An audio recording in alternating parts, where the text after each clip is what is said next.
Hello, I'm Stephen Hairfield. For those of you that haven't seen my previous videos, today is the part 3 of the 2012 series that I've been doing.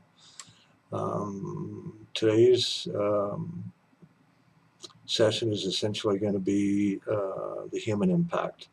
I gave an overview in part 1 of my take on 2012. In part 2, I talked about Mother Earth and the impact on the planetary structure.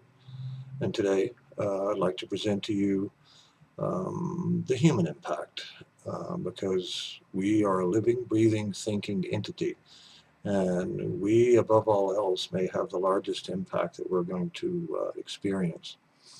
Last week, I shared with you the idea of a pole shift, or more importantly, a shift in polarities. Life is like, if you will, the poles of a battery. There's a positive pole and there's a negative pole.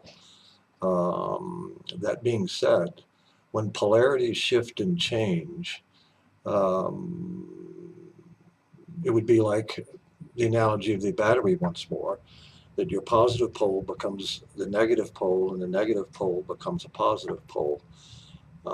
When we look at all of life, we are simply energy first, which consists of positive and negative polarities. When polarities change, it changes the way we think, the way we communicate, the way we see things, and the way we experience things. I'm going to attempt to do something that's a little complex, but I'm going to attempt to make it as simple as possible. There's an ancient name, or in theory, people have given it a name. It's the initials YHWH, and we learn to pronounce it as Yahweh. Well, what if it's not a name and it originally had no vowels? So how could you even say it? What if it isn't a name? What if it's a simple geometric equation for the creation of life? If we were to dissect these letters, Y represents the idea of soul, H represents the idea of mind or atom, W represents the idea of emotions or Eve, and the final H represents the final product or body. Um, when we look at those ideas of YHWH, they actually each contain a polarity, much like the example I've already given, that of a battery. The Y represents a negative polarity. The first H represents a positive polarity. The W represents a negative polarity, and the final H represents a positive polarity. Why is that so important? Because when polarities change, these change positions. You could literally say during the last shift, those letters turned us into HWHY, or positive, negative, positive, negative. That's the reason why we are so steeped in logic today versus spirituality or even consciousness.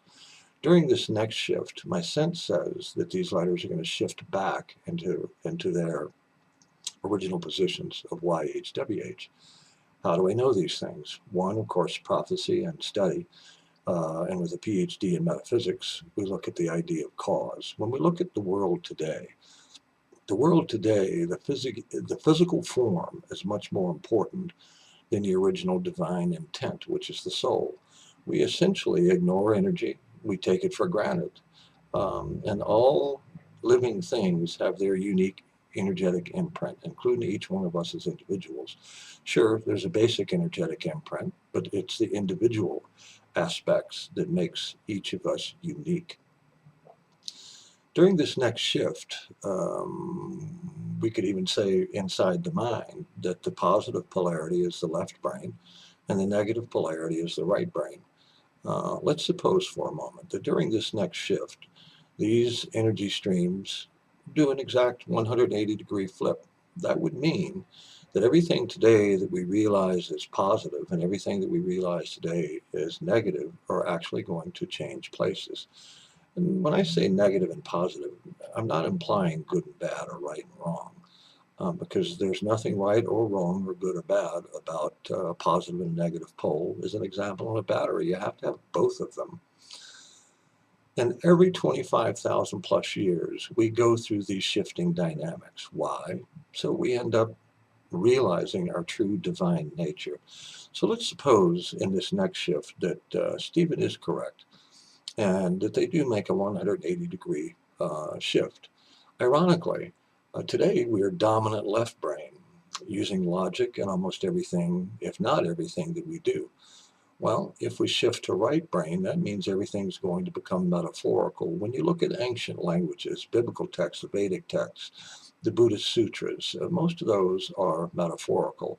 And by the way, when we make these changes, like we did the last one, where physiology became dominant, there's a journey that's involved in that, getting used to it. I mean, when first time you ever rode a bicycle, you didn't get right on it and ride right off. When an infant comes into this world, the infant doesn't know how to operate its body, and neither would we initially. So as these dynamics shift and change, and we internally shift and change, we're going to have a journey in front of us. Getting to that point is going to be very intriguing. We're already starting to see the impact of 2012 when we look around our world today. We could look out there and say it's just filled with turmoil. No. What we're actually witnessing is the pangs of birth, the birth of new energy dynamics going on within the human. As has already been shared with you in previous videos, what we're seeing is the release of negative ways of living, negative mindsets, thinking we're better than others, those sorts of things. Those dynamics are actually going away, but before they can disappear, they have to be exposed. So we're just simply seeing them being exposed. As I shared in part one, there's two prophecies that come to mind as long as I'm on this point, and that's this. The first one says that all that is hidden shall be made known, and the second one says that all truth shall ultimately be shown. Um, Ironically enough, we're seeing that today in the governments and the deceptions that they're pulling off, which includes our own. Deceit can no longer be hidden. So whatever you are inside is what's coming out. Why? Because it's being released because of the shifting of these polarities and the energetic dynamics involved. We are awakening to a new being, and we have a very intriguing journey to get there, as I portrayed to you in last week's video here on YouTube. But the main impact here is ultimately going to be on how we live, as shared, how we communicate, even how we think. We'll have to find new ways of doing that, new ways of understanding what we've always thought was how things basically are to be. Nobody today has made this journey before. Well, I can't say that in totality, reincarnation being what it is. And speaking of reincarnation, the reason we do that, sometimes we come in as a male energy, which is a positive type. Sometimes we come in as a female to experience the negative energetics of the idea of sensitivity. Why do we do all of that? To balance it all out, to awaken us completely to who we are. We were created through divine energetics. And the idea of the initial shared with you in the beginning of YHWH, that was cause. We are its effect. And it wanted us to be just like that. All ancient texts tell us that. To get us there, we have to go through these different energetic flip-flops, so to speak, so that we can learn to balance it out internally. Today, we see the outer world in control of almost every single human being initially. Well, that's backward. And has been backward for a long time. After all, didn't we create this world? Didn't we create the economies? So, therefore, we are the ones that are supposed to be in control of it. One of the things, though, is we have relinquished that control through the millennia to the outer world. The outer world today has dominance, but not for long. We have about another, a little more than a year until we reach that December 21st, 2012 date. And it remains to be seen in how that's actually going to take place. But according to ancient text, it is inevitable, has happened, and will happen again. It's not global warming, it's global, it's global warning to get us to realize that this shift or birth is coming. We're seeing the greatest evolutional leap of modern humankind, and it's an absolute wonderful period of time to be alive. The whole idea of 2012 essentially is who's ready to graduate and move into what's come to be known as the fourth and fifth dimensions. Today we live in a three-dimensional reality, so we think. Um, but that's been conditioning. We live in a finite manner and have for millennia. This birth process is waking us up to more of an infinite creature. After all, we are part of infinity. We're a simple pinpoint in the idea of infinity, but we can live in more of an infinite way. In other words, we're moving from the lower energetic dynamics into a higher energetic dynamics. It was shared with you last week, I believe, that there were three civilizations in this world that were essentially preparing their evening meals and they never ate it. Well, what if we're about to experience the same thing? As the energy fields shift and body materiality no longer becomes dominant, we take on a finer form, more of a true blend between soul and form, more of a balance between physiology and divine being. And when we do that, we'll actually vibrate at a higher rate. And that's actually what we're seeing today. Do you feel like time is going faster? The vast majority of people that you ask that question to would, of course, say yes. And the reason is higher, faster vibration going on, getting us ready for those that are able to withstand the new paradigms. Essentially, like ancient prophecy says, they could disappear, very literally. And you might find that humorous or even entertaining, but why not? We know that infinity is a reality. We know that. I also spoke with you about multiverses. What happens? Why don't we see all of these other universes or all of these other planet Earths? Because they vibrate at a different rate. When you vibrate at a different rate, what you do is you simply shift realities. And that's the reason I say that people have to be able to withstand those higher energetic dynamics to be able to accomplish that. How are we going to do that?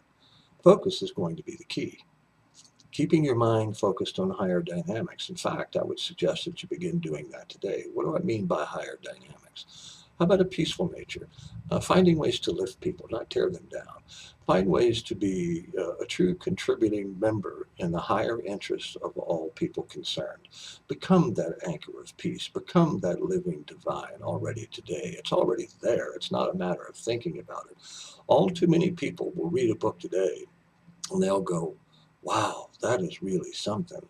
And all they do is they think about it, but they don't actually walk that road. They don't actually live in that dynamic. And what I'm sharing with you is we all could be willing to live in that dynamic, not as just simply a human. After all, it's been shared with you before. The living human is the most sacred ground that there is. We're literally a living, moving, thinking, breathing, communicating temple of divine sacred energy. And do we communicate that with people? Do we share that with people? That answer is presently no. But those that are willing to do that, they're showing their higher divine being, and they're allowing themselves to live in that higher divine being, even in this reality. And the people that are doing that are actually consciously or even subconsciously preparing themselves for the shift that's on its way. Here's something that's interesting to me. Years ago, when I began communicating these ideas to people, maybe 15, 20 years ago, I would only have 3 or 4 or 5 people that would bother to even listen and work with themselves. Today, when I go somewhere to speak, there are hundreds. My point is, it's not because of me. The point is more and more people are awakening. And we know that simply by looking around us. Look at the conversations people are having today. There's a lot of depth, and they're steeped in metaphysics. Thank you very much. I hope you enjoyed this segment. My name is Stephen Hairfield, Dr. Stephen Hairfield. My website, www.hairfield.com. Thank you.